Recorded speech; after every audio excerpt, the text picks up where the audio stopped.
9 கோளும் ஒன்றாய் காண அங்கு கற்பகம் என்னும் கடவுளின் மெய்யில் சூரியன் முதலாய் 9 கிரகமும் பலவித குணங்களை கொண்டிருக்கும் எங்கள் கற்பக தருவில் அவை வரும்போது ஒன்றாய் சேர்ந்து பலனளிக்கும்.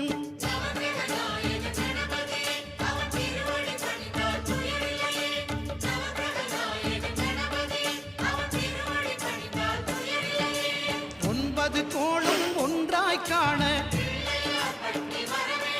அங்கு கற்பகம் என்னும் கடவுளின் மெய்யில்